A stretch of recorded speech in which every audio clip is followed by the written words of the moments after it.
Hi friends, అందరికీ good morning. మీరు చూస్తున్నారు Veediyam Telugu YouTube channel. Friends, ఈరోజు ఈ వీడియోలో మనం పోస్ట్ ఆఫీస్ సంబంధించి అదేవిధంగా స్టేట్ బ్యాంక్ ఆఫ్ ఇండియాకి సంబంధించి ఫిక్స్డ్ డిపాజిట్కి సంబంధించిన డీటెయిల్స్ అయితే చూద్దాం. అంటే ఈ పోస్ట్ ఆఫీస్లో ఉండే ఫిక్స్డ్ డిపాజిట్ అదేవిధంగా స్టేట్ బ్యాంక్ ఆఫ్ ఇండియాలో ఉండే ఫిక్స్డ్ డిపాజిట్ సంబంధించి ఈ రెండింటి మధ్యన మనము కంపారిజన్ అయితే చేద్దాము. అంటే వీటిలో వడ్డీ రేట్లు ఎలా ఉంటాయి, అంటే పోస్ట్ ఆఫీస్లో వడ్డీ రేట్లు ఎలా ఇస్తారు, స్టేట్ బ్యాంక్ ఆఫ్ ఇండియాలో వడ్డీ రేట్లు ఎలా ఉంటాయి, తర్వాత దీంట్లో డిపాజిట్ టెన్యూర్స్ ఎలా ఉంటాయి, దీంట్లో డిపాజిట్ టెన్యూర్స్ ఎలా ఉంటాయి, తర్వాత దీంట్లో మనకి పోస్ట్ ఆఫీస్లో లోన్ ఇస్తారా, అదే ఎస్బీఐలో కూడా లోన్స్ ఇస్తారా, ఇస్తే ఎంత పర్సెంటేజ్ ఇస్తారు, మనకి వడ్డీ ఎలా ఉంటుంది, తర్వాత ప్రీమేచర్ క్లోజర్ చేసుకోవచ్చా, అంటే పోస్ట్ ఆఫీస్లో మనం ప్రీమేచర్ క్లోజ్ చేసుకోవచ్చా, ఎస్బీఐలో ప్రీమేచర్ క్లోజర్ చేసుకోవచ్చా, అలా చేసుకుంటే మనకి పెనాల్టీస్ ఏమైనా పడతాయా, తర్వాత ఈ రెండింటికి మధ్య సంబంధించి ట్యాక్స్ బెనిఫిట్స్ ఏముంటాయి, తర్వాత మెచ్యూరిటీ క్యాలిక్యులేటర్, అంటే మనం ₹1,00,000 ఇన్వెస్ట్ చేస్తే పోస్ట్ ఆఫీస్లో మనకి ఎంత వస్తుంది, ₹1,00,000 ఇన్వెస్ట్ చేస్తే, అదేవిధంగా ఎస్బీఐలో ₹1,00,000 ఇన్వెస్ట్ చేస్తే ఫిక్స్డ్ డిపాజిట్ మనకి ఎంత అమౌంట్ వస్తుంది, ఇలా దీనికి సంబంధించి కంపారిజన్ అయితే చూద్దాం. తర్వాత అదర్ ఫీచర్స్, ఇంకా లోన్ ఫెసిలిటీస్ కానీ, నామినేషన్ ఫెసిలిటీస్ కానీ, ఇంకా ట్రాన్స్ఫర్ ఫెసిలిటీస్ కానీ, ఇలా ఏమైనా ఎక్స్ట్రా ఫీచర్స్ కూడా మనం ఇక్కడ డిస్కస్ చేసుకుందాం. ఫ్రెండ్స్, ఇంకా మన ఛానల్ ఎవరైనా సబ్స్క్రైబ్ చేసుకోమంటే సబ్స్క్రైబ్ చేసుకొని పక్కన బెల్ ఐకాన్ క్లిక్ చేస్తే మన ఛానల్ వచ్చే కొత్త వీడియోస్ మీకు ఎప్పటికప్పుడు నోటిఫికేషన్ రూపంలో వస్తూ ఉంటాయి. ఈ వీడియోకి ఒక లైక్ అయితే చేయండి, ఎందుకంటే మీరు చేసే లైక్ అనేది మాకు కొంచెం సపోర్టివ్గా ఎంకరేజ్మెంట్గా ఉంటుంది. Thank you friends. ఇక టాపిక్లోకి వెళ్దాం. ఈ పోస్ట్ ఆఫీస్ సంబంధించి అదేవిధంగా స్టేట్ బ్యాంక్ ఆఫ్ ఇండియాకి సంబంధించిన ఫిక్స్డ్ డిపాజిట్ సంబంధించిన వడ్డీ రేట్లు అయితే చూద్దాము. మనకి ఫస్ట్ టెన్యూర్ చూద్దాము. అంటే మనకి పోస్ట్ ఆఫీస్లో అనుకోండి 1 ఇయర్కి, 2 ఇయర్కి, 3 ఇయర్కి, 5 ఇయర్కి, ఇలా 4 టైప్స్ ఆఫ్ టెన్యూర్స్ అయితే ఉంటాయి. అదే స్టేట్ బ్యాంక్ ఆఫ్ ఇండియాలో ఏంటంటే 7 డేస్ నుంచి 10 ఇయర్స్ వరకు మనకు డిఫరెంట్ టెన్యూర్స్ అయితే ఉంటాయి. సో మనము పోస్ట్ ఆఫీస్తో కంపేర్ చేస్తున్నాం కాబట్టి, సో 1 ఇయర్లో పెడితే ఎలా ఉంటుంది ఎస్బీఐలో, 2 ఇయర్ పెడితే ఎలా ఉంటుంది, 3 ఇయర్ పెడితే ఎలా ఉంటుంది, 5 ఇయర్ పెడితే ఎలా ఉంటుంది, ఈ రెండింటికి కంపారిజన్ మోడ్లో చూద్దాము. సో ఇక్కడ మనము వడ్డీ రేట్లు అయితే చూద్దాము. సో పోస్ట్ ఆఫీస్ సంబంధించి మనము సేవింగ్స్ అకౌంట్లో పెట్టామనుకోండి, మనకి 4% ఇస్తారు. అంటే ఫిక్స్డ్ డిపాజిట్ కాకుండా జస్ట్ సేవింగ్స్ అకౌంట్లో ఒక అలా వదిలేస్తే మనకి పోస్ట్ ఆఫీస్లో 4% ఇస్తారు. అదే ఎస్బీఐలో అనుకోండి 2.7% జనరల్ పబ్లిక్కి. అదే సీనియర్ సిటిజన్స్ అనుకోండి, అది వాళ్ళకు కూడా 2.7% ఇస్తారు. నెక్స్ట్ పోస్ట్ ఆఫీస్లో మీరు 1 ఇయర్ ఫిక్స్డ్ డిపాజిట్ చేస్తారనుకోండి, మీరు 1 ఇయర్ ఫిక్స్డ్ డిపాజిట్ చేస్తే ఇక్కడ 6.8% ఇస్తారన్నమాట వడ్డీ రేటు. ఇక్కడ ఏంటంటే వడ్డీ రేట్ అనేది మనం ఎంచుకున్న టెన్యూర్ని బట్టి వడ్డీ రేట్ అనేది మారుతూ ఉంటుంది. సో ఎక్కువ టైం పెడితే ఎక్కువ వడ్డీ రేట్ అయితే వస్తుంది అనమాట. సో ఇక్కడ ఏంటంటే 1 ఇయర్ పెట్టాం కాబట్టి పోస్ట్ ఆఫీస్లో 6.8% ఇస్తారు. అదే ఎస్బీఐలో కూడా మనకు 6.8% ఇస్తారు జనరల్ పబ్లిక్ అయితే. అదే సీనియర్ సిటిజన్స్కి అయితే 7.30% అయితే ఇస్తారు. నెక్స్ట్ పోస్ట్ ఆఫీస్లో 2 ఇయర్స్ పెట్టారనుకోండి, 2 ఇయర్స్ పెడితే మనకి 6.9% అయితే ఇస్తారు పోస్ట్ ఆఫీస్లో. అదే ఎస్బీఐలో అనుకోండి 7% అయితే ఇస్తారు. నెక్స్ట్ సీనియర్ సిటిజన్స్కి అయితే ఎస్బీఐలో 7.50 ఇస్తారు. ఇక్కడ మనకి పోస్ట్ ఆఫీస్కి ఎస్బీఐకి డిఫరెన్స్ ఏంటంటే, పోస్ట్ ఆఫీస్లో సీనియర్ సిటిజను జనరల్ పబ్లిక్ అంతా ఒకేలా ఉంటుంది. సో అందరికీ ఒకే రేట్ ఆఫ్ ఇంట్రెస్ట్ అనమాట. కానీ ఎస్బీఐలో ఏంటంటే మనకు జనరల్ పబ్లిక్ ఒక రేట్ ఆఫ్ ఇంట్రెస్ట్ ఉంటుంది, సీనియర్ సిటిజన్స్కి ఒక రేట్ ఆఫ్ ఇంట్రెస్ట్ ఉంటుంది అనమాట. ఈ పోస్ట్ ఆఫీస్లో ఏంటంటే సీనియర్ సిటిజన్స్కి సపరేట్ పథకం అయితే ఉంటుంది, సీనియర్ సిటిజన్ సేవింగ్స్ స్కీమ్ అనేసి. సో వాళ్ళకు అక్కడ ఇన్వెస్ట్ చేసుకోవచ్చు. ఈ జనరల్గా ఈ ఫిక్స్డ్ డిపాజిట్లో ఇట్లా డిఫరెన్సియేషన్ అయితే ఏమి ఉండదు అనమాట. సో నెక్స్ట్ ఏంటంటే 3 ఇయర్స్ చూసామనుకోండి, పోస్ట్ ఆఫీస్లో 7% ఇస్తారు 3 ఇయర్స్ ఇన్వెస్ట్ చేస్తే. అదే ఎస్బీఐలో అనుకోండి 3 ఇయర్స్కి జనరల్ పబ్లిక్ అయితే 6.5% ఇస్తారు. అదే సీనియర్ సిటిజన్స్కి అయితే 7% అయితే ఇస్తారు. నెక్స్ట్ అదేవిధంగా పోస్ట్ ఆఫీస్లో 5 ఇయర్స్ పెడితే మనకి 7.50% ఇస్తారు. అదేవిధంగా ఎస్బీఐలో అనుకోండి 6.5% ఇస్తారు. అదే సీనియర్ సిటిజన్స్కి అయితే 7.5% ఇస్తారన్నమాట. సో ఇది ఒకసారి మీరు టేబుల్ అయితే చూడండి. నెక్స్ట్ అదేవిధంగా దీనికి సంబంధించి మనము 1 lakh రూపీస్ ఇన్వెస్ట్ చేస్తే మనకు ఎంత అమౌంట్ వస్తుంది, మనకి ఎంత వడ్డీ వస్తుంది, ఈ కంపారిజన్ మోడ్లో చూద్దాము. అంటే పోస్ట్ ఆఫీస్లో 1 lakh పెడితే ఎంత వస్తుంది, ఎస్బీఐలో 1 lakh పెడితే జనరల్ పబ్లిక్ ఎంత వస్తుంది, సీనియర్ సిటిజన్స్కి ఎంత వస్తుంది, ఏ టెన్యూర్కి ఎంత వస్తుంది అనేది మనం ఇప్పుడు చూద్దాము. సో ఇక్కడ చూడండి, మనకి 1 ఇయర్ మీరు పెట్టారనుకోండి ఫిక్స్డ్ డిపాజిట్లో, పోస్ట్ ఆఫీస్లో అయితే మనకి 6.8% ఇస్తారు. సో 6.8% ప్రకారము మీకు 1 ఇయర్కి వచ్చేసి ₹1,06,975 వస్తుంది పోస్ట్ ఆఫీస్లో. సో ₹1,00,000 పెడితే మీకు ₹6,975 మీకు వడ్డీ అయితే వస్తుంది అనమాట. అదే ఎస్బీఐలో జనరల్ పబ్లిక్ అనుకోండి, ఇది కూడా మనకి సేమ్, అంటే 1 ఇయర్కి 6.8% కాబట్టి ఎస్బీఐలో కూడా మనకి సేమ్ అమౌంట్ అయితే వస్తుంది, ₹1,06,975 జనరల్ పబ్లిక్కి. అదే సీనియర్ సిటిజన్స్కి అనుకోండి 7.3% ప్రకారం మనకి ₹1,07,502 వస్తుంది అనమాట. ఇది 1 ఇయర్ టర్మ్ డిపాజిట్ సంబంధించి. నెక్స్ట్ అదేవిధంగా 2 ఇయర్ పెట్టారనుకోండి, మనం 2 ఇయర్ పెడితే పోస్ట్ ఆఫీస్లో ఏంటంటే మనకి 6.9% ఇస్తారు. సో 6.9% ప్రకారం మనకి పోస్ట్ ఆఫీస్లో ₹1,00,000 పెడితే మనకి ₹1,14,161 వస్తుందన్నమాట. సో ₹1,00,000 పెడితే మనకి ₹14,161 వడ్డీ అయితే వస్తుందన్నమాట. అదే ఎస్బీఐలో అనుకోండి మనకు 7% ఇస్తారు జనరల్ పబ్లిక్కి. సో 7% ఇస్తున్నారు కాబట్టి మనకు ₹1,00,000 ఇన్వెస్ట్ చేస్తే మనకు వచ్చే వడ్డీ వచ్చేసి ₹14,372 అనమాట.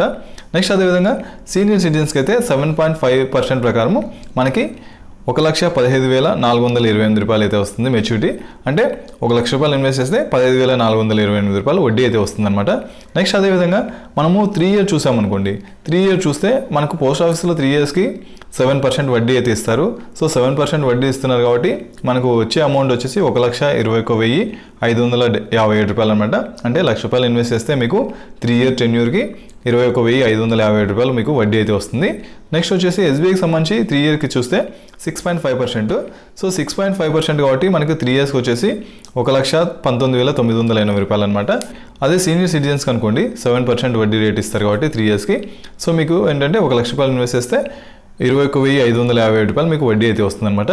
నెక్స్ట్ అదేవిధంగా మనకి 5 ఇయర్ టెన్యూర్ చూస్తే ఇక్కడ మనం 5 ఇయర్ టెన్యూర్ చూస్తే పోస్ట్ ఆఫీస్లో మనకి 7.5% వడ్డీ అయితే ఇస్తారు.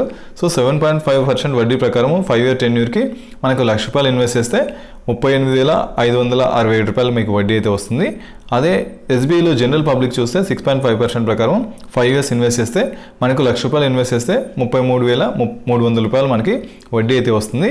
అదే సీనియర్ సిటిజన్స్ అనుకోండి 7.5% ప్రకారం మనకి 5 ఇయర్స్ ఇన్వెస్ట్ చేస్తే ఎస్బీఐలో మనకి ₹1,00,000 ఇన్వెస్ట్ చేస్తే ₹38,570 మనకి వడ్డీ అయితే వస్తుందన్నమాట. నెక్స్ట్ అదేవిధంగా ఈ పోస్ట్ ఆఫీస్ సంబంధించి అదేవిధంగా ఎస్బీఐకి సంబంధించి ఈ ఫిక్స్డ్ డిపాజిట్ సంబంధించి డిఫరెంట్ ఫీచర్స్ అయితే చూద్దాము. మనకి నామినేషన్ ఫెసిలిటీ, మనకు పోస్ట్ ఆఫీస్లో నామినేషన్ ఫెసిలిటీ ఉంటుంది, ఎస్బీఐలో నామినేషన్ ఫెసిలిటీ ఉంటుంది. లోన్ అగైనెస్ట్ ఎఫ్డి, మనకి లోన్ సంబంధించి చూస్తే మనకి పోస్ట్ ఆఫీస్లో లోన్ ఇస్తారు, ఎస్బీఐలో కూడా లోన్ ఇస్తారు. సో పోస్ట్ ఆఫీస్లో మనకి మనం ఇన్వెస్ట్ చేసిన అమౌంట్ బేస్ చేసుకొని మనకు ఇంత పర్సెంటేజ్ ప్రకారం మనకు లోన్ అయితే ఇవ్వడం జరుగుతుంది. అదేవిధంగా ఎస్బీఐలో కూడా మనకి లోన్ అయితే ఇస్తారు. ఇక్కడ ఏంటంటే మనకి అప్ టు 90% వరకు, అంటే మీరు ఇన్వెస్ట్ చేసిన అమౌంట్లో 90% వరకు మీకు లోన్ అయితే ఇవ్వడం జరుగుతుంది ఫిక్స్డ్ డిపాజిట్ సంబంధించి. నెక్స్ట్ ప్రీమెచ్యూర్ విత్డ్రాల్ చూసుకుంటే మనకు ప్రీమెచ్యూర్ విత్డ్రాల్కు ఈ పోస్ట్ ఆఫీస్లో ఫిక్స్డ్ డిపాజిట్లో ఉంటుంది, అదేవిధంగా ఎస్బీఐలో సంబంధించి ఫిక్స్డ్ డిపాజిట్లో కూడా ఉంటుంది. కాకపోతే ఇక్కడ ఏంటంటే మీరు ప్రీమెచ్యూర్ విత్డ్రాల్ చేసుకుంటే పెనాల్టీ అయితే వేస్తారు. సో మనము ఈ పోస్ట్ ఆఫీస్లో అనుకోండి బిఫోర్ 6 months, అంటే మీరు అకౌంట్ ఓపెన్ చేసిన 6 months లోపల మీరైతే ప్రీమెచ్యూర్ క్లోజర్ చేసుకోలేరు. 6 months తర్వాత మీరైతే క్లోజర్ చేసుకోవచ్చు అనమాట. ఇక్కడ మీకు పెనాల్టీ అయితే వేయడం జరుగుతుంది 2%. మీరు ఇన్వెస్ట్ చేసిన అమౌంట్లో మీకు 2% అనేది పెనాల్టీ అయితే వేస్తారన్నమాట పోస్ట్ ఆఫీస్లో. అదేవిధంగా ఎస్బీఐలో కూడా మనకు పెనాల్టీ అయితే వేస్తారు. ₹5,00,000 లోపల అనుకోండి మీకు 0.5% మనకు పెనాల్టీ అయితే వేయడం జరుగుతుంది. అదే 5,00,000 పైన అనుకోండి 1% పెనాల్టీ అయితే వేస్తారు మీకు ప్రీమెచ్యూర్ విత్డ్రాల్ చేసుకుంటే. తర్వాత ఇంట్రెస్ట్ పేయబుల్, అంటే ఈ రెండింటికి సంబంధించి ఇంట్రెస్ట్ ఎలా ఉంటుందని చూద్దాము, ఇంట్రెస్ట్ ఎలా ఇస్తారో అనేది చూద్దాము. సో పోస్ట్ ఆఫీస్లో ఏంటంటే మనకి ఇయర్లీ పేయబుల్ అనమాట. కానీ ఎస్బీఐలో ఏంటంటే మనకి ఆప్షన్ ఉంటుంది, క్వార్టర్లీ అయినా తీసుకోవచ్చు, హాఫ్ ఇయర్లీ అయినా తీసుకోవచ్చు, ఇయర్లీ అయినా తీసుకోవచ్చు. నెక్స్ట్ టీడీఎస్, మనకి ట్యాక్స్ బెనిఫిట్స్ చూస్తే ఈ రెండిట్లో మనకి టీడీఎస్ అంటే ఇక్కడ మనకి పోస్ట్ ఆఫీస్లో టీడీఎస్ ఉండదు, ఎస్బీఐలో టీడీఎస్ ఉంటుంది. సో మనకి ఇక్కడ పోస్ట్ ఆఫీస్లో ఇది బెనిఫిట్గా చెప్పుకోవచ్చు. నెక్స్ట్ ఏటీసీ బెనిఫిట్ గురించి చూస్తే మనకేంటంటే 5 ఇయర్ ఫిక్స్డ్ డిపాజిట్, మనకి ఇక్కడ 10 years ఉన్నాయి కదా, 1 year, 2 year, 3 year, 5 year. Only 5 year fixed deposit మీరు ఓపెన్ చేసినప్పుడు మాత్రమే మీకు ఏటీసీ బెనిఫిట్ ఉంటుంది. సేమ్ ఇక్కడ కూడా మనకు ఈ బెనిఫిట్ అయితే ఉంటుందన్నమాట, ఏటీసీ బెనిఫిట్ 5 yearకి. తర్వాత ఏంటంటే మనకు ట్యాక్స్, మనకు ఇంట్రెస్ట్ వడ్డీ వస్తుంది కదా ఈ ఫిక్స్డ్ డిపాజిట్ పైన, ఆ వడ్డీ కూడా రెండిట్లో ట్యాక్స్ వేయడం జరుగుతుంది. అంటే పోస్ట్ ఆఫీస్ ఫిక్స్డ్ డిపాజిట్లో ట్యాక్స్ వేస్తారు వడ్డీ పైన, నెక్స్ట్ ఎస్బీఐలో కూడా ట్యాక్స్ వేస్తారు అనమాట. నెక్స్ట్ దీంట్లో మినిమం డిపాజిట్ ఎంత అని చూస్తే మనకు పోస్ట్ ఆఫీస్లో మినిమం ₹1,000 ఇన్వెస్ట్ చేసుకోవచ్చు, ఇక్కడ ఎస్బీఐలో కూడా మనం మినిమం ₹1,000 ఇన్వెస్ట్ చేసుకోవచ్చు. మ్యాక్సిమం అంటూ ఏం లిమిట్ ఉండదు ఈ రెండిట్లో. తర్వాత ఇంట్రెస్ట్ ట్యాక్సిబుల్, మనం ఇందాక చెప్పుకున్నాం కదా, సో మనకు వచ్చే ఇంట్రెస్ట్ కూడా మనకు ట్యాక్స్ అనమాట. సో పోస్ట్ ఆఫీస్లో ట్యాక్స్ వేస్తారు, ఎస్బీఐలో కూడా ట్యాక్స్ వేస్తారు అనమాట. నెక్స్ట్ ఇంకా అదే కొన్ని ఎక్స్ట్రా ఫీచర్స్ చూస్తే మనకు any number of accounts open చేసుకోవచ్చు. అంటే మీరు పోస్ట్ ఆఫీస్లో ఎన్ని ఫిక్స్డ్ డిపాజిట్లు అయినా ఓపెన్ చేసుకోవచ్చు, తర్వాత ఎస్బీఐలో కూడా మీరు ఎన్ని ఫిక్స్డ్ డిపాజిట్లు అయినా ఓపెన్ చేసుకోవచ్చు, ఎందుకంటే మనకు మ్యాక్సిమం లిమిట్ అంటే ఏమి ఉండదు కాబట్టి. నెక్స్ట్ అకౌంట్ టైప్ చూస్తే మనము పోస్ట్ ఆఫీస్లో సింగిల్ అకౌంట్ ఓపెన్ చేసుకోవచ్చు, జాయింట్గా ఓపెన్ చేసుకోవచ్చు, లేదా మైనర్ తరపున గార్డియన్గా ఓపెన్ చేసుకోవచ్చు. సేమ్ అదేవిధంగా మనకి ఎస్బీఐలో కూడా ఏంటంటే మీరు సింగిల్గా అకౌంట్ ఓపెన్ చేసుకోవచ్చు, జాయింట్గా కూడా అకౌంట్ అయితే ఓపెన్ చేసుకోవచ్చు. నెక్స్ట్ మనకి ట్రాన్స్ఫర్ ఫెసిలిటీ కూడా ఉంటుంది. అంటే ఇక్కడ ఏంటంటే ఈ ఫిక్స్డ్ డిపాజిట్ మనం ఒక పోస్ట్ ఆఫీస్లో చేసాం అనుకోండి, ఆ పోస్ట్ ఆఫీస్ నుంచి ఇంకొక పోస్ట్ ఆఫీస్కి మీరు ట్రాన్స్ఫర్ అయితే చేసుకోవచ్చు. అదేవిధంగా మనకు బ్యాంక్లో కూడా ఉంటుంది, ఒక బ్రాంచ్ నుంచి ఇంకొక బ్రాంచ్కి మీరు ట్రాన్స్ఫర్ అయితే చేసుకోవచ్చు. తర్వాత మీరు క్యాష్ డిపాజిట్స్, అంటే మీరు ఫిక్స్డ్ డిపాజిట్ చేసేటప్పుడు మీరు క్యాష్ తీసుకెళ్లారనుకోండి, అంటే ₹20,000 వరకు అయితే మీరు క్యాష్ అలౌ చేస్తారు పోస్ట్ ఆఫీస్లో కానీ లేదా ఎస్బీఐలో కానీ మనకు 20,000 రూపాయల వరకే క్యాష్ అలో చేస్తారు. అంతకంటే ఎక్కువ అమౌంట్ మీరు ఇన్వెస్ట్ చేస్తారనుకోండి, అంటే ఫర్ ఎగ్జాంపుల్ ఒక 30,000 మీరు ఫిక్స్డ్ డిపాజిట్ చేయాలనుకోండి, అప్పుడు మీకు క్యాష్ అయితే తీసుకోరనమాట, చెక్ రూపంలో తీసుకుంటారు. పోస్ట్ ఆఫీస్ ఫిక్స్డ్ డిపాజిట్లు ఏంటంటే మనకు ఎక్స్టెన్షన్ ఫెసిలిటీ కూడా ఉంటుంది. అంటే మీరు 1 year ఫిక్స్డ్ డిపాజిట్ చేస్తుంటే ఒక 6 months ఎక్స్టెండ్ చేసుకోవచ్చు, 2 year ఫిక్స్డ్ డిపాజిట్ చేసుకుంటే ఇంకొక 12 months ఎక్స్టెండ్ చేసుకోవచ్చు. అదేవిధంగా 3 year లేదా 5 year ఫిక్స్డ్ డిపాజిట్ చేశారనుకోండి పోస్ట్ ఆఫీస్లో 18 months ఎక్స్టెండ్ చేసుకోవచ్చు అనమాట. ఇక్కడ ఏంటంటే ఎస్బీఐలో ఏంటంటే ఎక్స్టెన్షన్ కంటే రెన్యువల్ ఉంటుంది. సో మీరు ఎవ్రీ ఇయర్ రెన్యువల్ అయితే చేసుకోవచ్చు అనమాట. సో ఇది ఫ్రెండ్స్ ఈ ఎస్బీఐకి సంబంధించి అదేవిధంగా పోస్ట్ ఆఫీస్ సంబంధించి ఫిక్స్డ్ డిపాజిట్ సంబంధించిన డిఫరెన్షియేషన్స్. సో మీరు కంపేర్ చేసుకోండి, ఏది బెస్ట్ ఉంటే దానిలో ఇన్వెస్ట్ అయితే చేయండి. ఫ్రెండ్స్ ఈ వీడియో మీకు ఉపయోగపడిందని అనుకుంటున్నాను. ఇలాంటి మరిన్ని వీడియోస్ కోసం మన ఛానల్ సబ్స్క్రైబ్ చేసుకొని పక్కన బెల్ ఐకాన్ క్లిక్ చేస్తే మన ఛానల్ వచ్చే కొత్త వీడియోస్ మీకు ఎప్పటికప్పుడు నోటిఫికేషన్ వస్తుంటాయి. థ్యాంక్ యూ ఫ్రెండ్స్, జై హింద్.